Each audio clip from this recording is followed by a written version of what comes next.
Assalamualaikum warahmatullahi wabarakatuh. Pada kali ini saya akan menjelaskan tentang negosiasi strategi.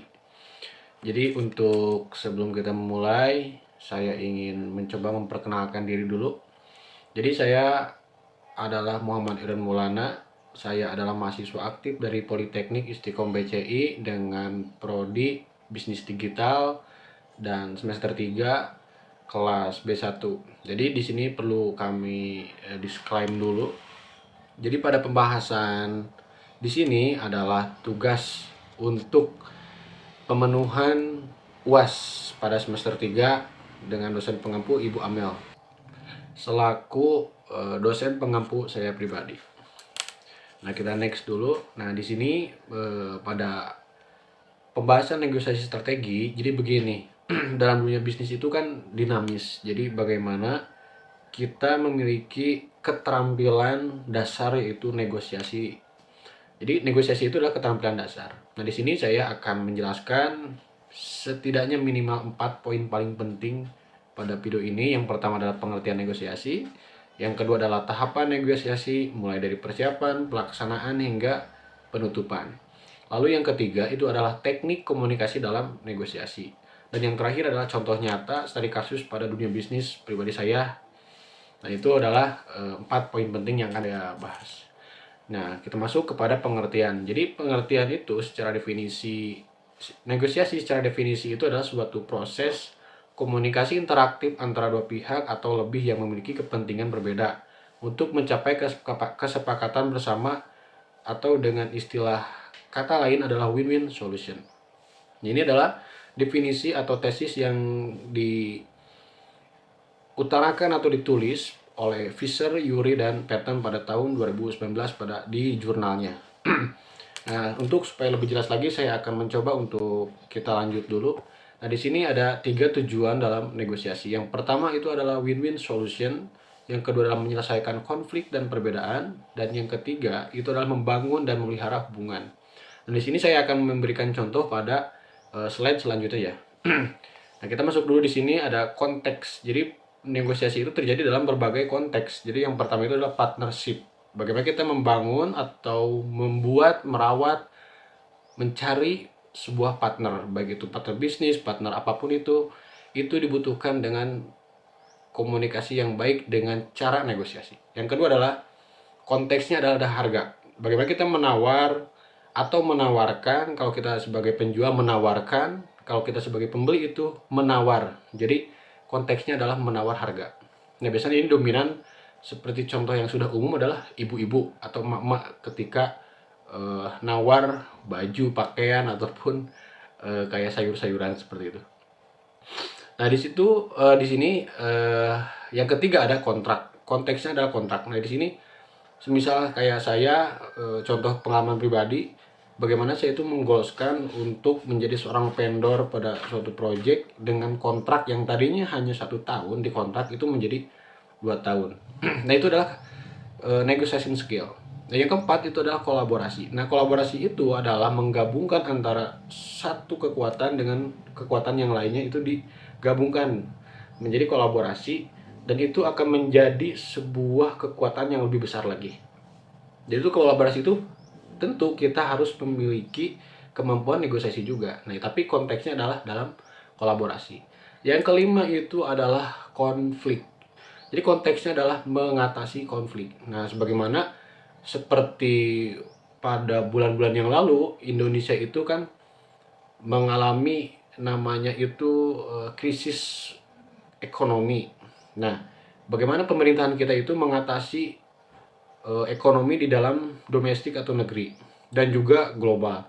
Nah, maka karena pengacu ekonomi itu adalah Amerika Serikat, pada waktu itu pemerintahan kita menegosiasi dengan tarif impor yang tadinya mungkin 40% kurang lebih ya, menjadi 19%. Nah, itu adalah negosiasi. Jadi pemerintah kita negosiasi kepada Amerika Serikat untuk mengurangi tarif impor yang tadinya gede jadi 19%. Oke, kita lanjut dulu. Di sini ada poin yang kedua ya. Kita masuk ke poin yang kedua. Tadi adalah pengertian. Yang kedua itu adalah tahapan negosiasi. Jadi pada tahapan negosiasi itu ada persiapan, ada pelaksanaan, dan juga closingan atau penutupan. Jadi ada step by stepnya. Saya akan menjelaskan dengan ringkas step by stepnya. Nah di sini tahap persiapan yang pertama itu adalah riset dan analisis. Jadi sebelum teman-teman mungkin akan negosiasi itu harus meriset dan menganalisis dulu lawan kita. Misalnya profile customer kita ataupun partner kita, siapapun itu yang akan kita tuju menjadi negosiasi, kita harus mempersiapkan riset dan analisisnya. Lalu yang kedua itu tentukan tujuannya ketika negosiasi, apakah mau mencari keuntungan kedua belah pihak atau kita membangun relasi jangka panjang, kolaborasi atau harga dan yang lain-lainnya. Jadi tentukan dulu tujuannya, jangan sampai ketika negosiasi itu kita semua tujuan itu disikat, itu gak bisa. Tentu harus fokus spesifik dengan satu tujuan. Dan yang ketiga itu adalah persiapan. Nah pada persiapan itu kita harus mempersiapkan data yang objektif, bukan spekulatif. Yang kedua adalah argumentasi yang logis. Nah di sini kita dituntut memiliki wawasan dan pemahaman yang luas dan dalam. Yang ketiga, jika memang kita membutuhkan legalitas dokumen pendukung, kita harus juga mempersiapkan seperti itu. Nah, itu tahap persiapan. Lalu yang kedua itu ada tahap pelaksanaan. Pada tahap pelaksanaan itu ada pembukaan atau opening. Nah, kita harus memaksimalkan 3 menit pertama dalam opening kita. Itu bagaimana kita first impression kita di hadapan customer ataupun partner kita. Nah, yang kedua adalah eksplorasi dan penawaran. Nah, ketika kita menawarkan, berikanlah penawaran yang tertarik.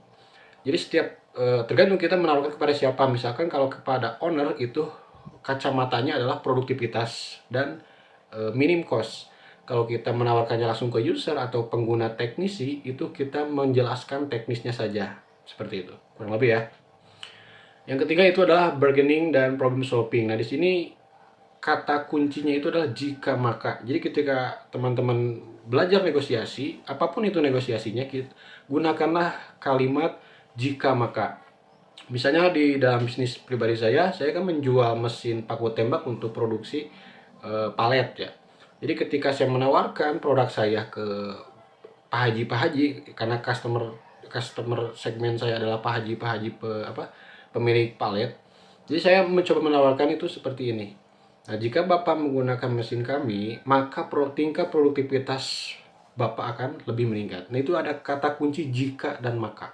Dan ini juga bisa diterapkan di berbagai konteks negosiasi. Yang keempat itu strategi dan soft skill penting. Nah, di sini strategi itu adalah cara bagaimana mencapai kepada tujuan. Lalu soft skill penting itu adalah soft skill yang mendukung atau yang membantu kita untuk mencapai tujuan. Salah satunya adalah communication skill.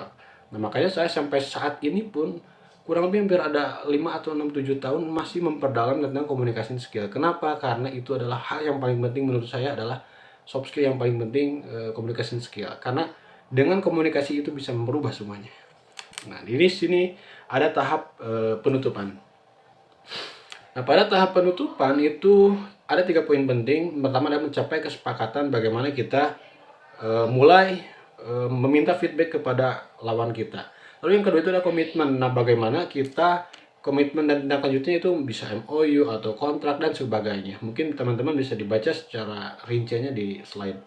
Dan yang terakhir adalah tutup proses dengan sikap profesional. Jangan sampai ditutup dengan secara absurd. Itu kurang lah ya, seperti itu. Nah, lalu kita masuk ke poin yang ketiga, itu ada teknik komunikasi negosiasi. Nah, di sini ada the power of listening, empati atau the mirroring, komunikasi asertif, bertanya efektif, dan win-win framing. Nah, di sini secara teknis, secara pengalaman pribadi saya ini menggunakan referensi pribadi. Itu yang pertama the power of listening, bagaimana kita menjadi seorang pendengar yang baik. Yang kedua adalah memiliki empati yang luar biasa, atau dengan istilah the mirroring, bagaimana kita menyamakan mungkin secara perasaan, perspektif, ataupun kedudukan. Lalu yang ketiga adalah komunikasi asertif. Nah, jangan sampai komunikasi kalian itu yang pasif, hanya sekedar mendengar saja tapi tidak ada feedback. Lalu yang kedua agresif, terus ngomong tanpa lawan bicara itu diberikan space untuk memberikan feedback. Nah, itu tidak baik. Jadi baiknya bagaimana? Asertif itu kapan dia ngomong, kapan dia mendengarkan. Yang keempat adalah bertanya efektif. Nah, jangan sampai bertanya yang memang sifatnya itu di luar konteks, di luar di luar konteks lah ya, di luar pembahasan dan yang lainnya. Bertanyalah yang berkualitas, yang efektif, yang relevan, yang spesifik kepada tujuan kita. Lalu yang kelima itu ada win-win framing. Nah, bagaimana kita memframing customer kita itu atau lawan bicara kita itu, memframing supaya kita itu memiliki sama-sama keuntungan gitu. Jangan sampai ada win loss gitu, seperti itu ya. Jadi tekniknya ada 5. The power of listening, empati, komunikasi asertif, bertanya yang efektif, dan win-win framing. Nah, ini kita masuk ke poin yang terakhir yang mungkin dari kasus saya pribadi ya. Ini adalah foto waktu pertama kali saya berbisnis di umur 17 tahun. Jadi pada waktu itu 17 menuju 18 sebetulnya ya. Jadi saya masih sekolah SMA sekitar kelas 3 semester 2. Jadi saya karena sudah teredukasi dengan mentor bisnis saya, sehingga saya ingin memulai mencoba untuk jualan. Nah, pada saat ini adalah pertama kali saya buka warung kopi. Ini persis di samping klinik. Nah, pada saat itu saya melihat sebuah peluang, ada tanah kosong di sampingnya klinik, dan saya itu dekat dengan, memiliki hubungan yang baik lah dengan owner kliniknya. Pada saat itu saya hanya memberikan sebuah saran, Pak, bagaimana kalau di sampingnya itu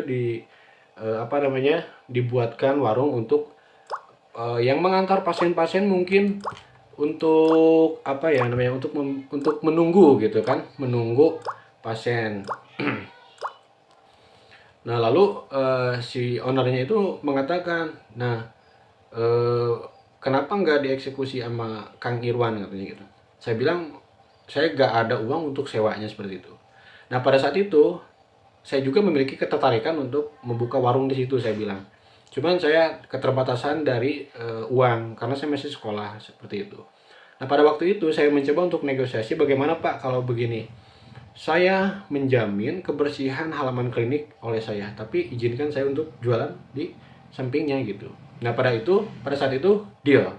Kita memiliki kesepakatan atau MOU, deal. Seperti itu. Ini adalah salah satu contoh ya, ini contoh ringkasnya aja ya. Kalau rincinya itu kita bisa berbicara di luar video ini gitu kan. Nah, kita coba next dulu. Nah, pada kesimpulannya itu kita ada negosiasi. Berarti kesimpulannya adalah negosiasi adalah proses terstruktur dan keterampilan yang dapat dipelajari.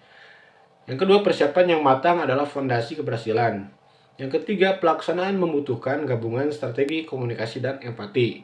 Yang terakhir, penutupan yang efektif memastikan kesepakatan dapat dijalankan dan hubungan tetap baik. Nah, ini saya berbicara bukan sekedar saya pribadi yang berbicara, namun saya juga tentu memiliki referensi-referensi dalam pembahasan yang barusan. Nah, cukup sekian dari saya pribadi, Muhammad Maulana. Terima kasih telah menonton. Semoga materi ini bermanfaat untuk UAS saya dan untuk Anda semua. Terima kasih. Wassalamualaikum warahmatullahi wabarakatuh.